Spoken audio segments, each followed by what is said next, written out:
Assalamualaikum warahmatullahi wabarakatuh.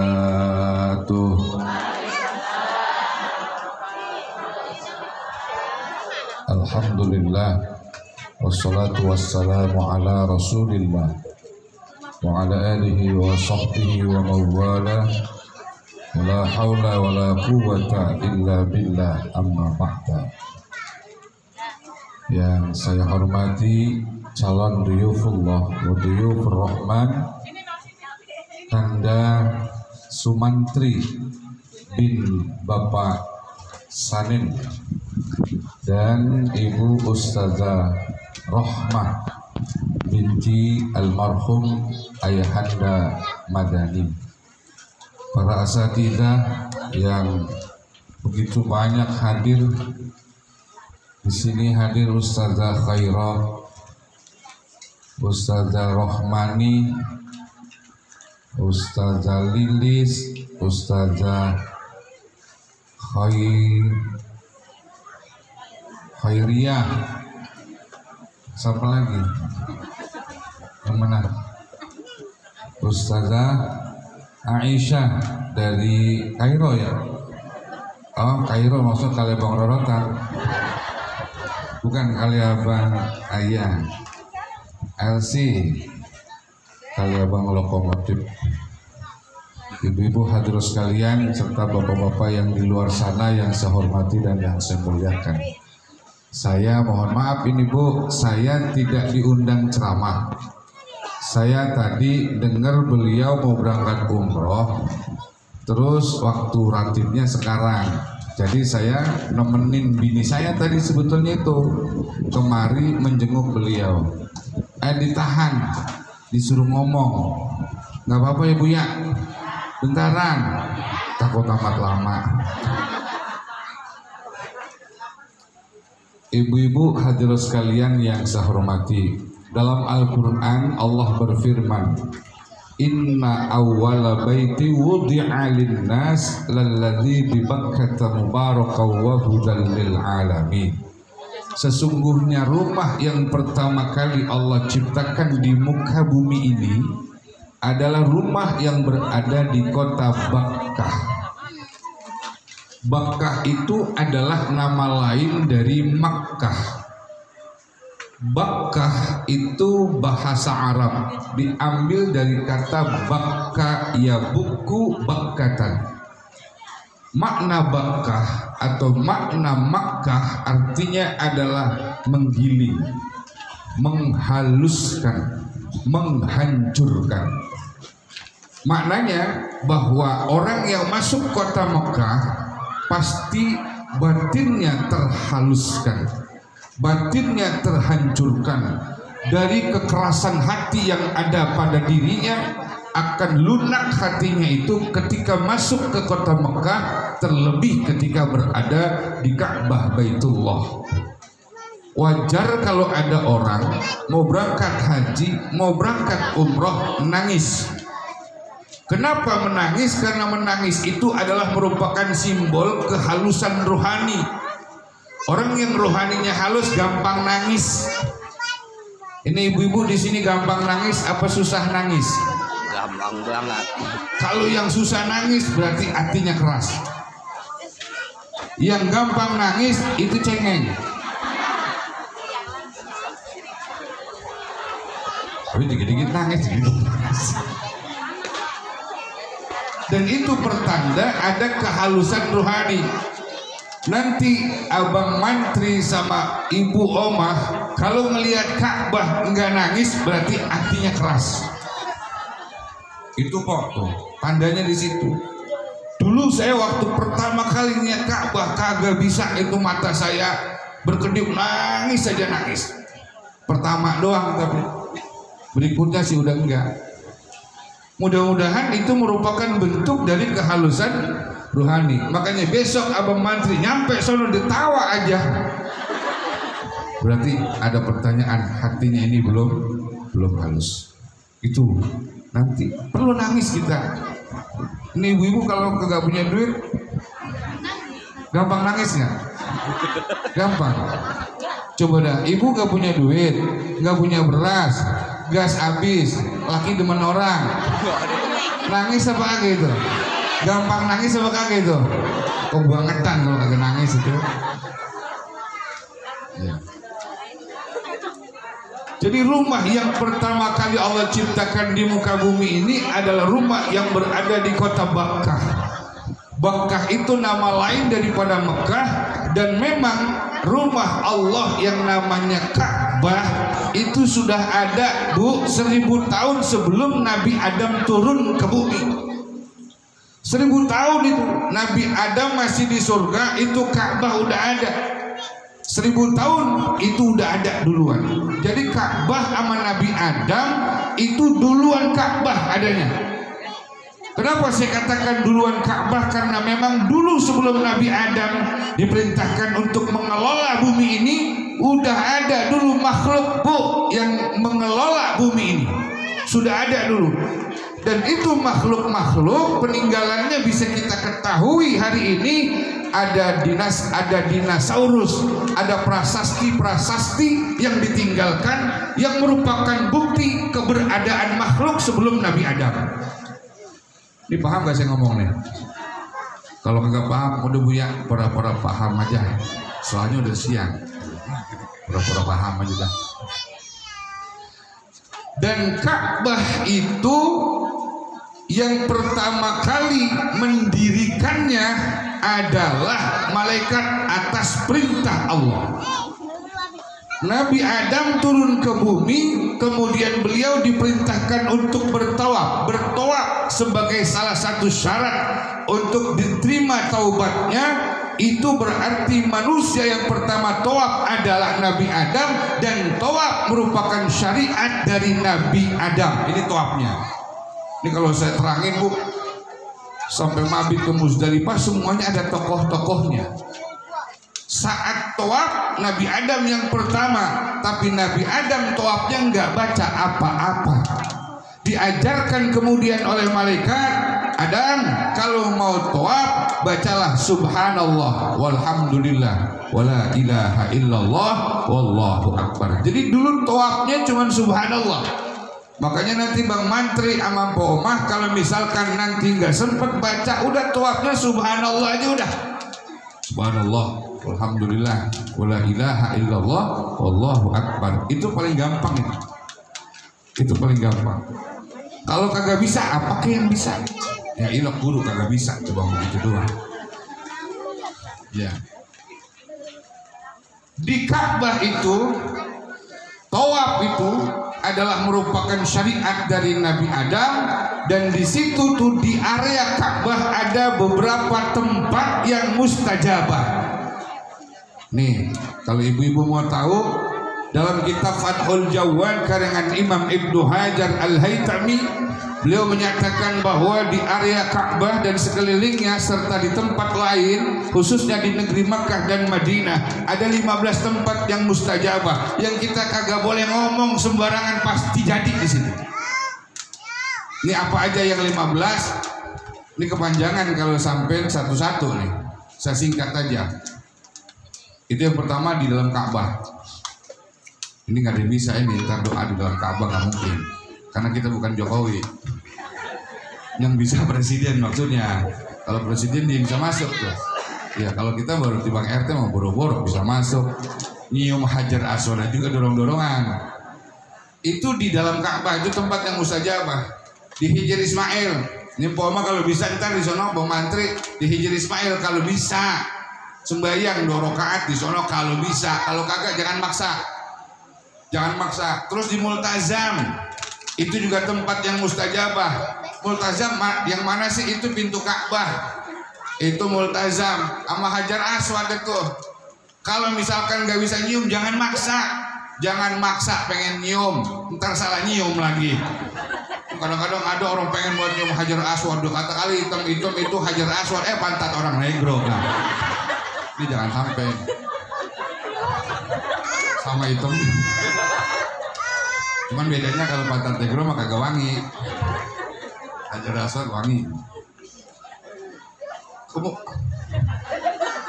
Kemudian di mana lagi? Di Makam Ibrahim, Pak. Makam Ibrahim itu bukan kuburan Nabi Ibrahim, bukan.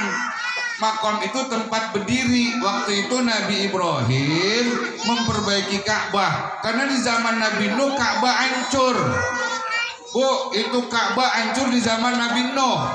Dan Nabi Adam itu masih ada Ka'bah, masih kokoh. Tapi di zaman Nabi Allah Nuh alaihissalam hancur semuanya itu, termasuk Ka'bah. Hanya menyisakan pondasi-pondasinya doang tuh, karena hancur ke banjiran. Di sini nih pondasi-pondasi Ka'bah kemudian ditinggikan kembali oleh Nabi Ibrahim. Nabi Ibrahim itu ngambil batu diinjak sama Nabi Ibrahim itu buat ninggiin Ka'bah sampai dengan tinggi, itu batu melayang Bu gitu tuh, naik ke atas tuh. Agak pakai tangga. Zaman dulu nggak ada tangga. Nabi Ibrahim juga nggak mungkin minjem tangga ke Karang Tengah. Boro-boro ke sono-sono. Itu batunya naik dulu tuh. Dia seperti batu apung Bu. Dia ngapung begitu tuh. Nabi Ibrahim terus berdua sama Nabi Ismail mendirikan pondasi Ka'bah sampai terjadi Ka'bah itu tinggi. Tempat telapakan berdirinya Nabi Ibrahim itu bahasa Arabnya Maqamu Ibrahim atau Makam Ibrahim. Makom artinya tempat berdiri, bukannya kuburannya Nabi Ibrahim di situ, bukan. Kalau besok kita mau ziarah, ayo saya anterin ke makomnya Nabi Ibrahim, ke kuburannya Nabi Ibrahim. Di mana adanya? Bu, di Yordania. Pernah ke sana? Kenapa Bu? Ke sono kali-kali boleh kita tuh ke Yordania. Iya kan, ntar ya. Saya pengen mudah-mudahan di Desember saya juga pengen ke makom Imam Bukhari Bu di Uzbekistan. Kebetulan ada yang nawarin nih, tahu saya terima apa kagak. Kira-kira menurut ibu-ibu terima apa kagak? Bantuin ongkos kata ya, tapi saya pengen berangkat juga. Saya emang pengen ziarah ke makomnya itu ahli hadis Imam Bukhari. Itu di namanya di Uzbekistan. Nah, di situ tuh tempat yang mustajabah tuh, Bang Sumantri, tempat mustajabah. Terus lagi tempat mustajabah di mana? Di Sofa di Marwah. Sofa Marwah, Marwah yang terakhir. Jangan ke rumahnya Marwah yang ini, jangan, awas salah. Itu mah apa Gania itu artis itu. Selebriti. Jadi dari Sofa Marwah itu tempat mustajabah. Tadi Bang Mantri mesen sama saya, Guru kira-kira apa yang harus saya lakukan nanti di sana buat bekal saya? Begini aja Bang. Kalau di area Ka'bah silakan berdoa kepada Allah, tapi di situ banyakin doa yang bersifat akhirat. Silakan berdoa kepada Allah, tapi yang sifatnya akhirat. Tapi kalau yang sifatnya dunia itu nanti berdoanya di mas'a, di tempat sa'i. Mas'a itu bahasa Arab. Dia bentuknya isim makan, nama tempat. Artinya adalah mas'a, tempat usaha. Pengen usaha maju, pengen profesi kita itu semakin bagus, pengen dapat duit yang banyak, apaan aja pengen meningkat secara duniawi ya. Berdoanya itu di mas'a, di tempat sa'i, khususnya di Marwah. Habis kita melakukan sa'i 7 kali, di situ nanti biarin rombongan yang lain pada pulang. Abang di situ lakukan sholat sunnah 2 rakaat menghadap Ka'bah, minta yang bersifat keduniaan. Saya nggak ngerti Guru kalau pakai bahasa Arab, pakai bahasa Tambun Sungake.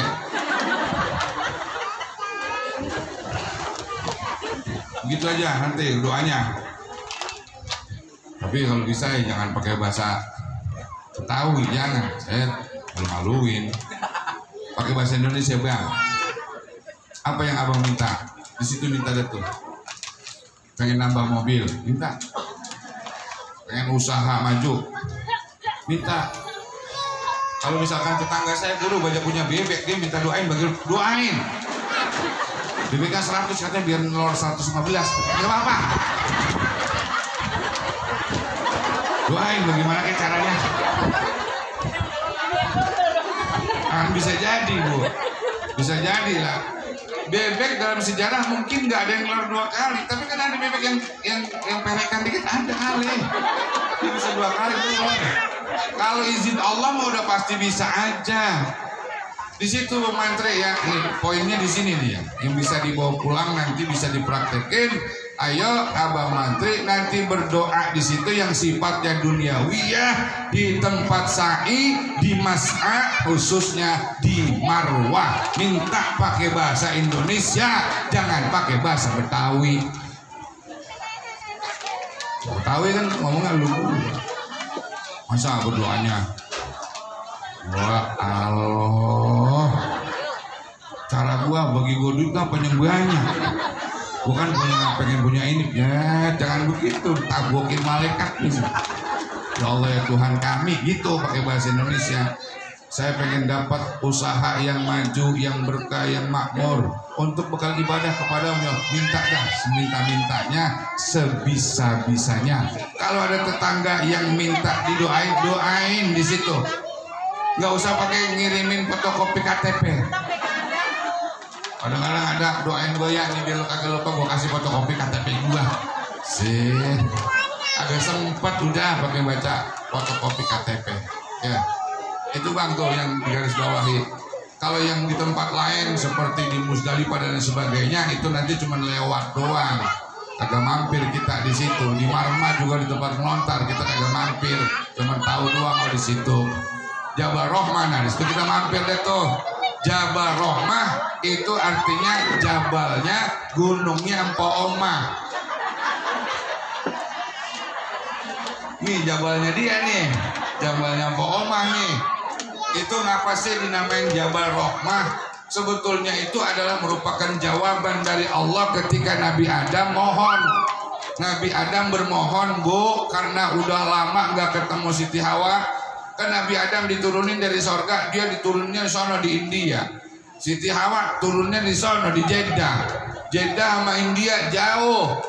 Itu agak ketemu-ketemu udah 100 tahun Nabi Adam. Kalau bahasa kampung kita asrug-asrugan nyari Siti Hawa. Kemana aja rawa ini udah dilewatin, rawa ini tapi kagak ada rawa yang indah. Oh ada. Apaan rawa itu indah? Gak ada. Yang ada jalan rungsen rawa. Itu Nabi Adam kesono kemari kagak nemu nyari Siti Hawa. Akhirnya Nabi Adam bermohon kepada Allah, ya Allah, ajarkan saya satu kalimat agar saya bisa ketemu dengan Siti Hawa. Dan kemudian Allah ajarkan kepada Nabi Adam satu doa. Doa itu berbunyi, Rabbana zalamna anfusana wa illam taghfir lana wa tarhamna lanakunanna minal khasirin. Itu artinya apa?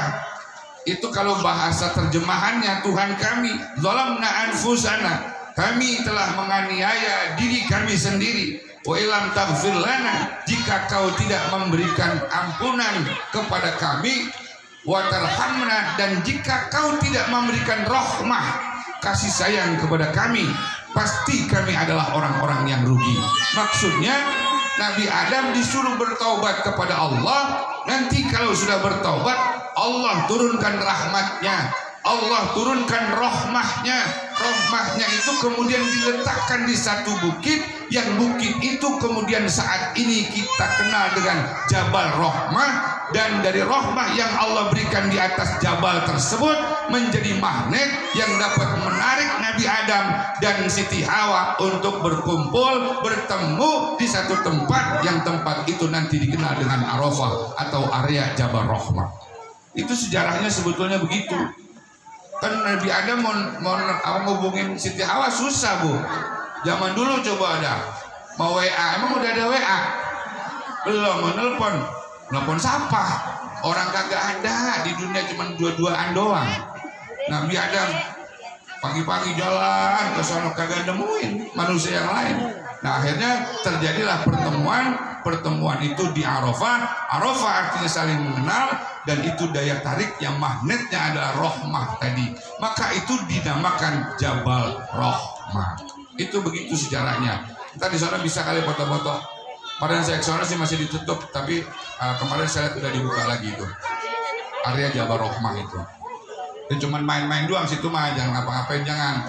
Katanya kalau kita menulis sesuatu di Jabal Rahmah untuk keabadian cinta kita, ditulis di situ, misalkan Ibu Omah CS Sumantri, Kagak ngaruh itu mah, agak ngaruh. Yang ada di situ kita cuma melihat, oh di sini dulu prasasti tempat di mana Nabi Adam dan Siti Hawa ketemu karena Allah berikan rahmah, menjadi ada magnet daya tarik yang mempertemukan dua manusia, Nabi Adam dan Siti Hawa. Dan itu nanti tempat-tempat bersejarah. Adapun yang lain sih manasik Pak udah tahu semua kan ya. Orang umroh itu Bapak Ibu sebetulnya cuma dua modalnya. Namanya modal hissiyah sama modal maknawiyah. Ini ditulis oleh Sayyid Muhammad ibn Abi Bakar Syatoh dalam kitabnya I'anatul Thalibin. Jadi orang bekal haji itu cuma dua, bekal hissiyah, bekal maknawiyah. Bekal hissiyah, bekal sehat. Makanya Poma harus sehat, Bang Sumantri harus sehat. Kalau misalkan ada yang dirasa, jalan aja dulu, jalan pagi-pagi jalan gitu. Silakan, yang penting badannya sehat. Kalau udah sehat, baru punya duit. Nggak bisa Bu, kita berangkat umroh nggak punya duit. Hah? Kalau ditanya pengen umroh, pengen haji, pengen punya duit, wah serem berangkatin. Itu namanya bekal hissiyah tuh, bekal fisik, bekal materi. Jangan banyak-banyak bawa duit Bang Mantri, jangan banyak-banyak bawa duit Poma. Seukuran 10 hari aja. Kalau sehari 1 juta ya udah bawa 10 juta gitu. Jangan banyak-banyak, jangan banyak-banyak. Jangan pakai bawa 30 juta ini guru saya bawa. Buat apaan? Buat beli sejadah. Sejadah sono-sono. Udah kenapa udah. Orang sini mah udah tahu ya, in Indonesia juga gitu kan. Itu namanya bekal hissiyah. Yang kedua yang tak kalah pentingnya adalah bekal maknawiyah. Apa itu bekal maknawiyah? Bekal maknawiyah adalah bekal ilmu. Hanya dengan ilmu kerjaan bisa benar. Hanya dengan ilmu kerjaan bisa benar. Enggak ada ilmu kerjaan enggak bakalan benar. Sekarang ibu memasak nggak ada ilmunya, enak apa kagak? Bilang goreng jengkol segala pasir tahu, kagak ada enak-enak. Online, nih. Goreng jengkol online, hah? Online, iya. Kirain kali online. Ayo bekal ilmu, bekal maknawiyah itu bekal ilmu. Nah itu makanya umroh sama sembahyang. Susahan sembahyang Pak Omah. Umroh sama sembahyang, susahan sembahyang. Sembahyang rukunnya ada 3. Namanya rukun kolbi, rukun hati, isinya niat. Rukun kauli, rukun ucapan, isinya baca Fatihah, baca sholawat, baca tahiyat. Rukun fi'li, rukun gerakan, ada ruku, ada sujud. Itu sembahyang rukunnya 3. Tapi kalau haji atau umroh cuma 2 rukunnya, yakni apa? Rukun kolbi, rukun hati, sama rukun fi'li, rukun gerakan. Orang umroh asal dia niat juga, nawaitul umrota wa ahramtu biha lillahi ta'ala. Aku niat umroh dan berihram dengannya karena Allah. Udah itu umrohnya sah. Baru lakukan rukun fi'li. Rukun fi'linya ngapain? Tawaf, sa'i, tahallul, selesai. Gampang banget umroh, gampang banget. Jadi jangan pada punya anggapan ini ntar gua haji bagaimana ya, ntar gua kagak. Umroh haji kagak ada yang susah, gampang banget. Habis niat suruh tawaf, kalau bisa baca doanya. Allahumma imanan bika wa tasdiqan bi kitabika wa ittiba'an bi sunnati nabika Muhammadin sallallahu alaihi wasallam. Kalau bisa. Kemudian yang kedua, putaran yang kedua, Allahumma inna hadzal baita baituk wal harama haramuk wal amna amnuk. Kalau bisa. Kalau kagak lo udah diem aja, udah diem. Muter aja, muter udah. Sah hukumnya, sah. Jangan pakai bro, kalau saya baca robana boleh, apalagi bisa baca robana atina di dunia hasanah wa fil akhirati hasanah wa qina azabannar. Cuman saya mohon jangan kenceng-kenceng bacanya. Soalnya pasti ada yang denger. Perasaan gue rebana lagi. Pertama rebana, kedua rebana lagi, ketiga lagi rebana lagi. Besok pas pulang umroh ditanya, Haji Robana lo mau kemana? Cuman begitu doang yang saya takut. Robana baca aja tapi pelan-pelan gitu. Jadi ada rukunnya dua ya.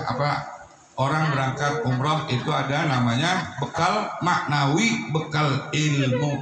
Udah ada ilmunya emang enak. Apalagi Bu Oma bisa bahasa Arab. Niatin juga bisa membantuin jamaah umroh yang lain. Ya Allah, saya niat supaya saya bisa bantuin jamaah umroh. Insya Allah ntar kalau kita bisa bantuin berarti kita dikasih kesehatan. Bagaimana kita mau bantuin orang kalau kita nggak dikasih kesehatan? Begitu cara berdoanya. Jadi ya Allah, jadikan saya orang yang bisa menolong saudara-saudara saya nanti pada saat melakukan umroh. Insya Allah dikasih sehat, bisa bantuin orang. Saya sering banget itu Bu, insya Allah ya, di saat saya umroh kayak haji kayak disuruh bantuin orang pada nyasar, orang pada tersesat. Udah, saya bantuin aja.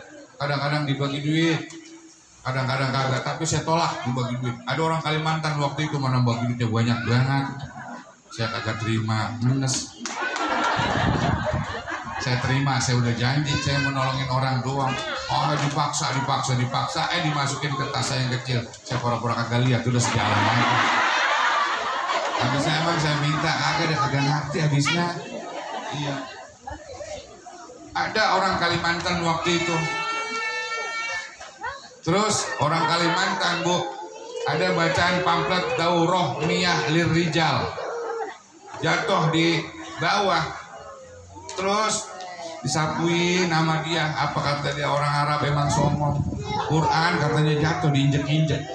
Dia kata Quran. Saya bilang, Bu itu apa emang? Ini Quran kata Ustaz. Bu, ini daurah miyah lirijal, artinya WC umum untuk laki-laki. Gua kata kali Quran. Tuh orang geblek Indonesia, gua kata Quran aja asal Arab. Daurah miyah lirijal itu tulisan yang ada di tembok jatuh. Kan itu artinya WC umum untuk laki-laki. Dikata bahasa Arab, dikata Quran, dilapin tulisan WC. Nah ini kalau Bu Oma kan udah ngerti tuh. Paling kagak ngomong bahasa Arab apa kentar kata ngomong ya. Kita kalau misalkan bahasa Arab, ya kita semuanya pada ngerti Al-Quran, pada bisa. Kalau misalkan kita ngomong bahasa Arab yang kira-kira mirip, apaan kira-kira gitu, omongin aja dan nanti pakai bahasa Al-Quran gitu. Jadi misalkan ini berapa duit ini? Misalkan kita mau ngomong tiga apa bahasa Arab bahasanya ya? Udah salah sarokaatin. 3 rakaat udah. Aja 4 real, dia lupa real. Terus dia mau salah serial gitu ya. Kalau Arab sono kan lain ngomongnya. Kalau kita di sini kan bahasa Arabnya enak dulu ya waktu kita belajar bahasa Arab ya. Wahidun satu. Tuh, begitu enak. Dulu saya malah bukan wahidun satu isnaini dua. Wahidun satu babun pintu hajarun batu kasna batun gula batu gitu.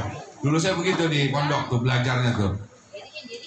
Ini kamu udah ngerti, udah enak udah ya. Cuma nanti banyak yang dipotong-potong. Kalau misalkan nawar barang berarti ini, misalkan kata dia 20 kita tawar, terus akhirnya jadi khomtas. Itu khomtas 15 kok. Khomtas itu khomsata asyar. Orang Arab nyebut 15 khomtas. Hadamikan ini berapa? Khomtas. Itu jangan kaget. Kan khomtas. Khomtas 15 maksudnya. Tidak, nanti khusus bahasa Arab dulu nggak apa-apa dah. Ya barangkali ini saja Bu yang dapat saya sampaikan buat calon Diyufullah Ibu Rahman dan Abang Sumantri. Kita baca Al-Fatihah, semoga Allah berikan kesehatan, panjang umur, Allah berikan kesempurnaan dalam ibadahnya sehingga pulang nanti membawa umroh mabrurah yang semata-mata mendapatkan pahala dari Allah Subhanahu wa taala. Bijirkan niat Al-Fatihah. A'udzubillahi minasyaitonir rajim. Alhamdulillahirabbil alamin arrahmanir rahim. Iyyaka na'budu wa iyyaka nasta'in. Shiratal mustaqim. Shiratal ladzina an'amta 'alaihim ghairil maghdubi 'alaihim waladdallin. Amin. Rabbi fir lana wa liwalidayna. Amin. Dan ibu-ibu nanti nitip doa Bu nih ya, buat kepada beliau berdua nih, kita nitip doa dah ya, gak usah minta catetin. Dan juga nanti Mbak Omah sama Mbak Mantri tolong doain semuanya nih.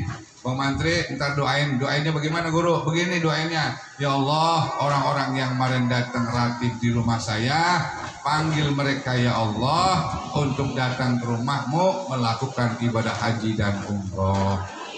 Begitu aja Bang Mantri ya, itu Oma ya, ntar doain begitu ya. Kalau saya mau disebut mau kakak terserah, tapi kalau disebut ya nggak apa-apa disebut ya.